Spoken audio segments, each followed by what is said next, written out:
নেত্রীকে নিয়ে উনি আন্দোলন করেছেন। এই যুব মহিলা লীগ আমার নেত্রী মানে এটা প্রতিষ্ঠিত করছে। আমার নেত্রী এই 6 জুলাই আপনাদের মধ্যে মানুষকে নিয়ে আন্দোলন করছে, তার বছর বলে আমরা এটা আপনারা সঠিক পথে হাঁটান। আপনারা মানে কারো থেকে তাকায় থাকেন, বঙ্গবন্ধুর আদর্শবাদ সৈনিক কারো থেকে তাকায় থাকেন, আমার বঙ্গবন্ধুর আদর্শ কথা মনে রাখে। এখনকার কি হচ্ছে জানেন, এখনকার নেতারা কিন্তু নেতারা নেত্রী বাড়াতে চায় না, নেত্রীরা নেত্রী বাড়াতে চায় না, যোগ্য ব্যক্তি কিন্তু অযোগ্য মনে করে রাখে। হাদিস কোরআন লিখতে উঠতে পারে না, অনেক অযোগ্য লোকগুলো চিয়ার পাবে, যোগ্য ব্যক্তিগুলো চিয়ার পাবে না। এটা মাথায় রাখেন, এটা তো হাদিসের কথা, তাই না? আমরা হাদিসের দিকে যাবো না, আমরা কোরআনের দিকে যাবো। আমরা যার যোগ্যতা, যার দক্ষতা আছে, যার জনপ্রিয়তা আছে, তাকে আমরা নেত্রী বানাবো, তাকে আমরা নেত্রী হিসেবে মানবো, তাকে নিয়ে আমরা জননেত্রী হিসেবে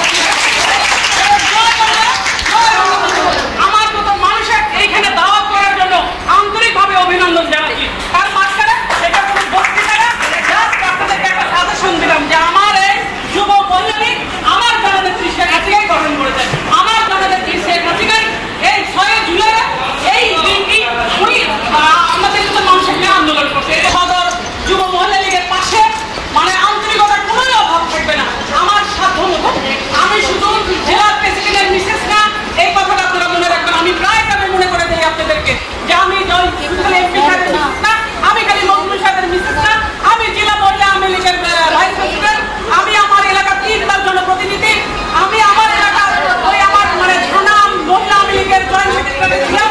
আমরা দীর্ঘদিন রাজনীতি করে আমরা এখানে আসছি, এই পর্যন্ত আমি আসছি। আপনারা মাথায় রাখেন, যদি আমি মন্ত্রী সাহেবের মিসেস হিসেবে পরিচিত হতেন তাহলে কিন্তু আমি এই জেলা মহিলা আওয়ামী লীগের প্রেসিডেন্ট হতাম, ভাইস প্রেসিডেন্ট হতাম।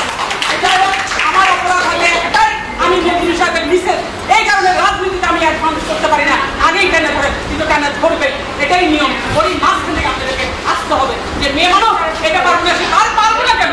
এই মেয়ে মানুষ যুদ্ধে অংশগ্রহণ করছে, এই মেয়ে মানুষ দেশ শাসন করছে, এই মেয়ে মানুষ যেখানে যাবে সেখানে এই মেয়ে মানুষ। কিন্তু মাথায় রেখে কানে ধরানো পরে গিয়ে থাকলে সামনে কেউ কাউকে অ্যাডভান্স করে না, নিজেরটা নিজেরই আগে যেতে হয়। আমি কিন্তু আমার যতটা পরিচয় করলাম, আমি কিন্তু নিজের কারণেই নিজেই এসেছি, এটা মাথায় রেখে। যে কোনো সময় যে কোনো প্রয়োজনে আমার দরজা, আমার নাম্বার তোমাদের জন্য খোলা থাকবে।